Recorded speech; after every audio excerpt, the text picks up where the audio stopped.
Bapak-bapak dan ibu-ibu jamaah rahimakumullah. Setelah pekan yang lalu kita membicarakan tentang kehadiran wanita dalam salat berjamaah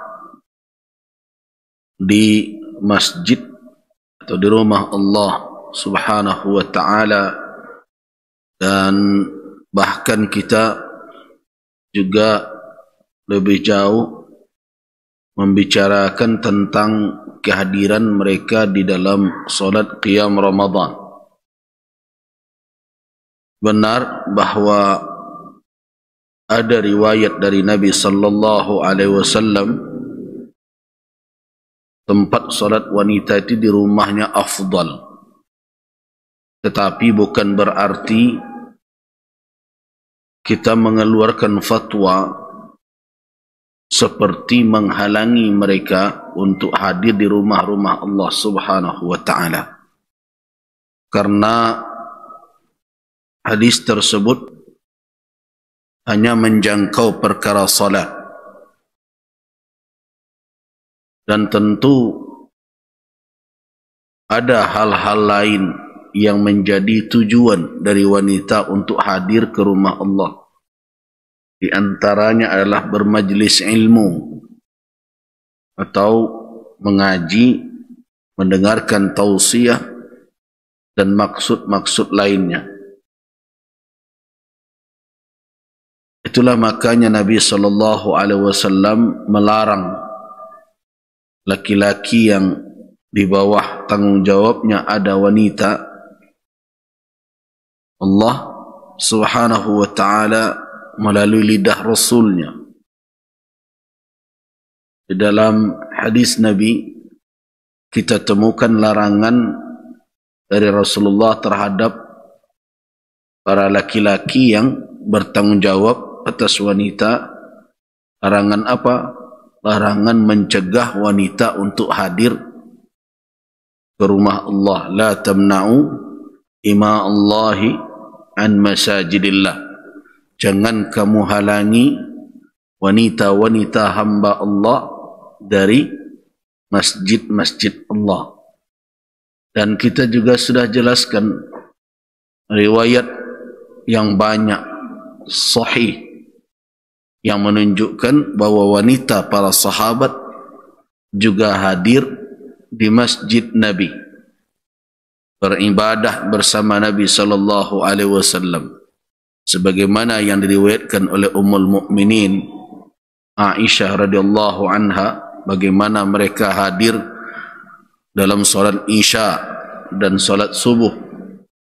Dan kita juga menemukan hadis dalam riwayat Anas ibni Malik di mana Zainab binti Jahsh, istri Nabi sallallahu alaihi wasallam, telah melakukan salat qiyam di malam hari di masjid Nabi.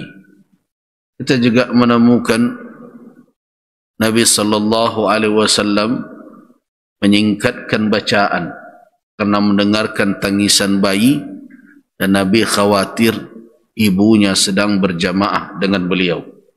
Nah, seluruh dalil-dalil itu menjadi petunjuk yang pasti, tidak ada keraguan padanya bahwa wanita hadir bersama Rasulullah sallallahu alaihi wasallam melaksanakan ibadah.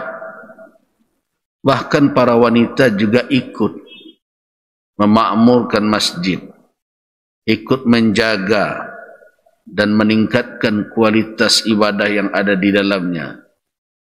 Ya, mungkin masih ingat ibu-ibu kisah seorang wanita yang menyapu masjid, kemudian hilang begitu saja. Nabi tidak melihatnya dan bertanya kemana dia. Para sahabat meninggalkan, bahwa mengatakan bahwa dia matat atau meninggal, wafat. Nabi bertanya, kenapa tidak kalian kabarkan kepadaku? Jadi sahabat istasgharu, menganggap perkara ini bukan perkara yang terlalu penting untuk diberitahukan kepada Nabi sallallahu alaihi wasallam. Tapi Nabi tidak setuju dengan itu. bahkan mengingatkan jangan diulang lagi. Maka Nabi SAW meminta para sahabat menunjukkan kuburnya. Dan banyak lagi riwayat kalau kita mau cari ya, riwayat-riwayat yang menunjukkan wanita hadir di rumah Allah beribadah. Ya, termasuk wanita dari kaum Ansar yang mengusulkan kepada Nabi untuk dibuatkan mimbar untuk beliau, juga menunjukkan bahwa wanita mengetahui situasi dan suasana di masjid Nabi SAW. Bahkan ada sahabat wanita yang mendengarkan bacaan surat langsung dari bibir Nabi ketika hari Jumat. Semua itu menunjukkan wanita hadir di rumah Allah. Nah, tentu dari riwayat sebanyak itu, kita juga harus menimbang fatwa itu arahnya kemana. Kalau arahnya sampai wanita akhirnya enggan atau tidak mau untuk hadir di masjid dalam tujuan apapun yang itu ada faedah untuk mereka, fatwa itu tidak tepat. Karena ketika mereka ada di rumah, sudah tidak ada jaminan bahwa mereka akan mendapatkan ilmu dan sebagainya. Apalagi dengan godaan yang sekarang ini. Kalau dahulu rumah aman, tidak banyak fitnahnya. Sekarang apa yang tidak sampai ke dalam rumah tangga? Saya khawatir. Baik. Saya khawatir ibu-ibu di rumah bukannya salat qiyam Ramadan, bukan tarawih, tapi malah nonton sinetron tiap malam. Dan main TikTok lagi. Lihat WA, berbagai macam.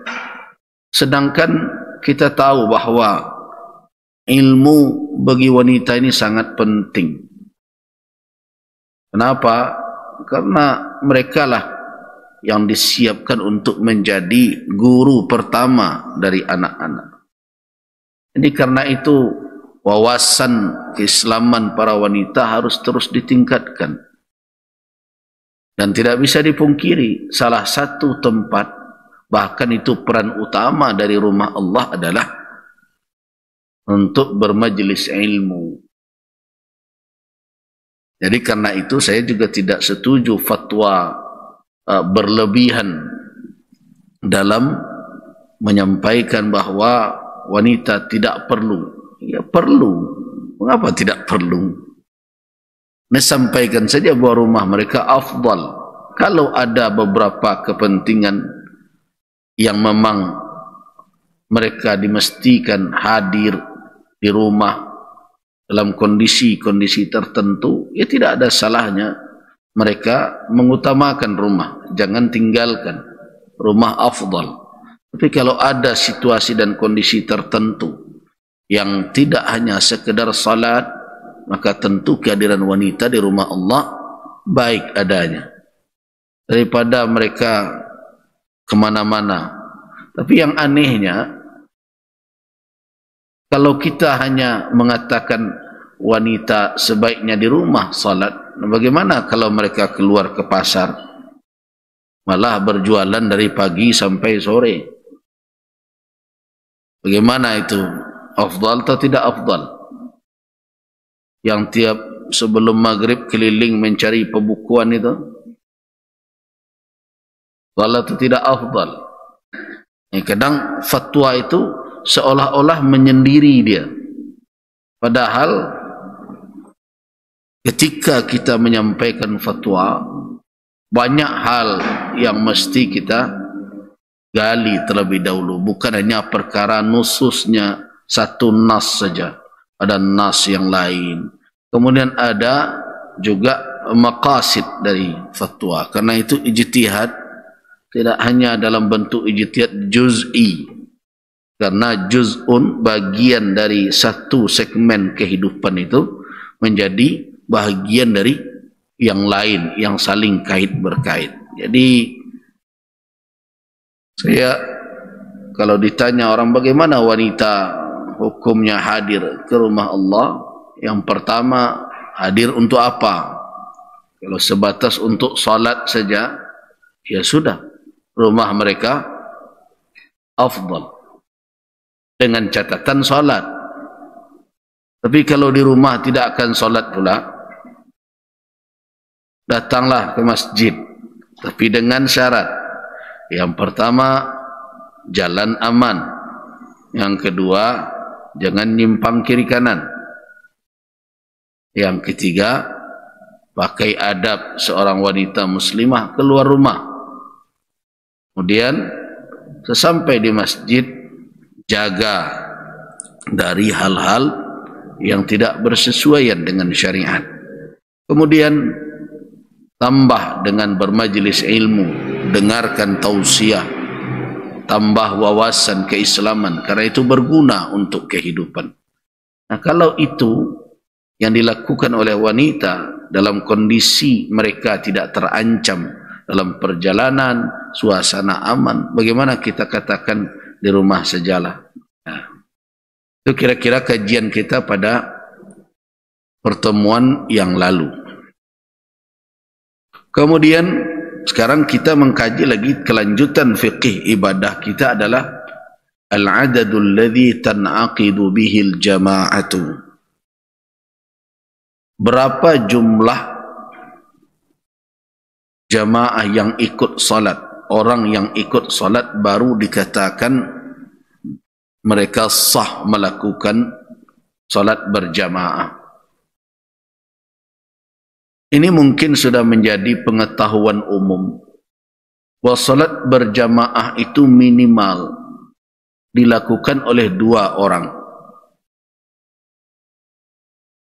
Ya, salat berjamaah minimal dilakukan oleh 2 orang, di mana 1 orang sebagai imam dan 1 lagi sebagai makmum.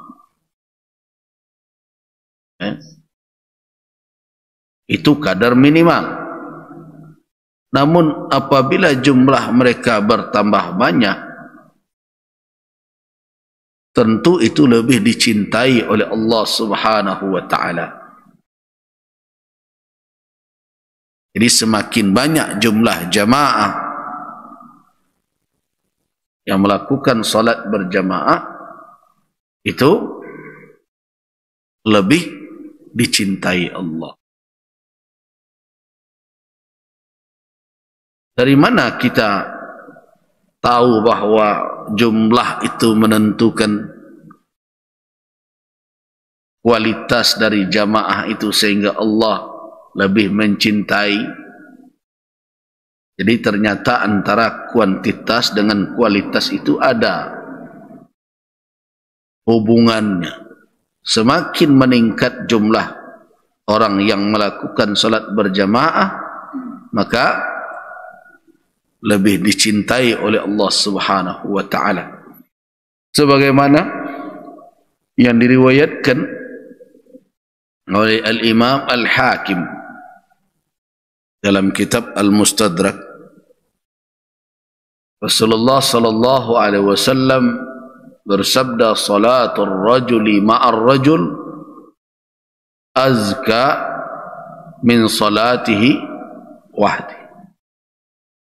Salat seseorang bersama yang lain, berdua dia, azka, artinya lebih afdal,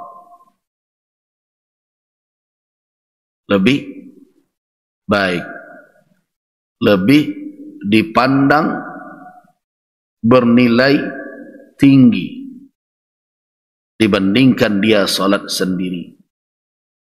Wa salatuhu ma'ar rajulain, dan salatnya bersama 2 orang, tadi bersama 1 orang, azka min salatihi ma'ar rajul, itu lebih afdal dibandingkan dia salat dengan 1 orang. Jadi kalau salat jadi bertiga, afdal daripada berdua. Wa ma kana akthar, dan salat yang lebih banyak jumlah yang ikut dalam salat bersama itu fahuwa ahabbu ilallahi ta'ala. Salat itu lebih dicintai oleh Allah Ta'ala. Semakin banyak jumlah, maka semakin dicintai oleh Allah Subhanahu wa Ta'ala. Jadi ternyata kuantitas atau jumlah orang beribadah juga berpengaruh kepada pandangan Allah terhadap ibadah tersebut. Karena itu memperbanyak jumlah jamaah itu merupakan suatu usaha yang mulia. Cuma tentu yang diminta untuk memperbanyak jumlahnya sesuai dengan kaji tadi lebih diutamakan bapak-bapak. Karena di pundak mereka ada perintah untuk hadir ke rumah Allah Subhanahu wa Ta'ala untuk melakukan salat berjamaah. Nah, cuma di dalam tradisi, ya sebenarnya bukan tradisi juga ya. Realita yang telah menjadi kebiasaan saja di tengah masyarakat, isi masjid itu mayoritas yang harus kita fikirkan bersama. Kama apa-apa awak? Alasannya sibuk mencari. Saya sibuk apa kelah sehingga sampai tidak tampak pintu masjid. Itu harus awak fikirkan bersama. Nah, kan tidak ada salahnya kalau kita minta tolong ke ibu-ibu. Suruhlah pak-pak tukang masjid, bu. Tapi ibu-ibu acok membana kalau masalah itu. Amu ada biar. Lah berbagai cara. Ambo alun percaya je jawab ibu-ibu. Baka itu. So untuk membujuk apa membeli baju baka berhasil.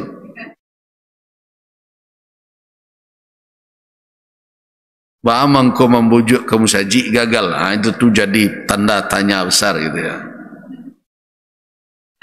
Mungkin kurang sungguhan. Ya pakailah berbagai teori itu, cara untuk membujuk dia. Kamu sajilah dah ya. Itu yang terus. Jadi kalau ditanya mungkin, dah amu cok nak mendengar. Nak suruhlah pak kamu saji. Nak bisa dia, dah amu dong. Tapi kalau belanja ada nama bali saya dulu. Lah tiba barang tu apa tunjuan kau dah tak bali dia mu balot tak. Tapi kok bisa gitu. Jadi semakin banyak jumlah jamaah maka semakin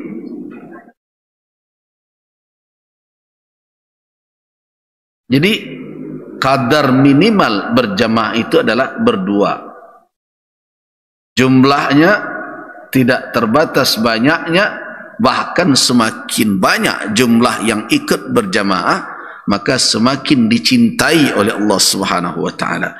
Jadi kan dapat berserikat kecintaan Allah untuk orang yang hadir itu. Itu saja sebenarnya sudah daya tarik yang tidak ternilai itu. Kurang-kurang bana salat awak, bacaan awak kalau di rumah kul ke kul saja. Nah, tapi ketika hadir bersama jamaah, cinta Allah Subhanahu wa Ta'ala tercurah kepada orang yang melakukan ibadah salat berjamaah tersebut. Nah, karena itulah makanya melakukan salat berjamaah adalah sesuatu yang menjadi hal yang sangat penting dan begitu sungguh hendaknya orang untuk melakukannya walaupun dengan anak kecil sekalipun. Tapi dengan catatan tentu anak kecil dan pandai salat. Sahkah berjamaah dengan sabi, dengan anak kecil sah. Tentu dengan catatan anak kecil yang sudah pandai salat. Para ahli fikih sering menyebutnya dengan sabiyun mumayyizun namanya. Sabi, anak kecil mumayyiz. Nah, anak kecil seperti itulah yang dibawa ke masjid.